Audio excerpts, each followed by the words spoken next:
ত্রয়োদশ জাতীয় নির্বাচনে মনোনয়ন বাতিল ও গ্রহণের বিরুদ্ধে 2 দিনে মোট 164টি আপিল আবেদন পড়েছে নির্বাচন কমিশনে।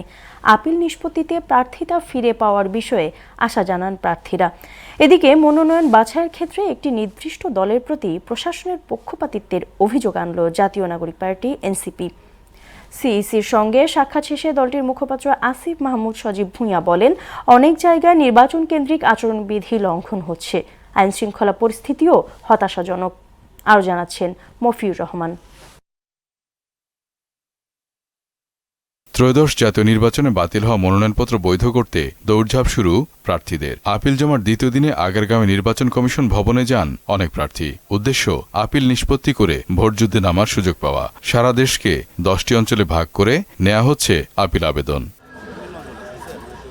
স্বাক্ষর না থাকা, সঠিকভাবে হলফনামা পূরণ না করা, ট্যাক্স রিটার্ন জমা না দেওয়া সহ নানা কারণে প্রার্থিতা বাতিল হয়েছে নির্বাচনে সম্ভাব্য অংশগ্রহণকারীদের। তারা বলেন, মনোনয়ন দাখিলের সময় থাকা ঘাটতি পূরণ করেই আপিল করেছেন তারা। শুনানি নিষ্পত্তিতে প্রার্থিতা ফিরে পাওয়ার আশা তাদের। আমার সনদপত্রের কপিটা দেওয়া ছিল না, আর একটা হচ্ছে দলীয় প্যাডে স্বাক্ষরিত অঙ্গীকারনামা, এটা না থাকার কারণেই হচ্ছে মূলত আমার মনোনয়নপত্রটা বাতিল হয়েছিল। ইনকাম ট্যাক্সের সম্পদের বিবরণের সাথে আমার হলফনামার সম্পদের বিবরণের সাথে কিছু অসঙ্গতি ভুল ত্রুটি ছিল। আমার প্রার্থিতা বাতিল হয়েছে, শিক্ষাগত যোগ্যতা ইসলামের পরে লেখা ভুল হয়েছিল। প্রার্থিতা বৈধ করার আপিলের মধ্যেই কারো কারো অভিযোগ নির্বাচনী আইনশৃঙ্খলা পরিস্থিতি নিয়ে। তারা বলেন, অবৈধ অস্ত্র উদ্ধার না হলে ভীতিকর পরিস্থিতি থেকেই যাবে। নির্বাচনের পরিবেশ এখনো আশানুরূপ আমরা দেখতে পাচ্ছি না, কারণ এখনো আপনারা দেখছেন যে গত 2 দিন আগে একজন প্রার্থীর বাসায়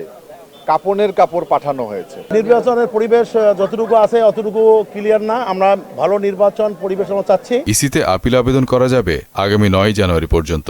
এরপর 18 জানুয়ারি পর্যন্ত চলবে নিষ্পত্তি কার্যক্রম। এদিকে নির্বাচন কমিশনে সিইসির সঙ্গে সাক্ষাৎ করেন জাতীয় নাগরিক পার্টির এনসিপির 4 নেতা। পরে মুখপাত্র আসিফ মাহমুদ সজীব ভূঁইয়া বলেন, ভোটকেন্দ্রিক আইনশৃঙ্খলা পরিস্থিতি হতাশাজনক। নির্বাচন কেন্দ্রিক আইনশৃঙ্খলা পরিস্থিতি খুবই হতাশাজনক বলে আমি মনে করি, যেহেতু তফসিলের পরের দিনই আমরা দেখেছি যে একজন চিহ্নিত আসামি যিনি জামিনে বের হয়েছিলেন কিছুদিন আগে, তার হাতে আমাদের একজন সহযোদ্ধা শহীদ হয়েছেন, এবং এর ফলেই কিন্তু এই নির্বাচন নিয়ে শঙ্কাটা মানুষের মনে আরো বেশি তৈরি হয়েছে।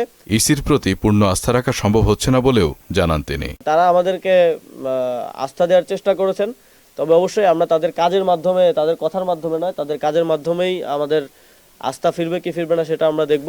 মফিউর রহমান, মোহনা সংবাদ, ঢাকা।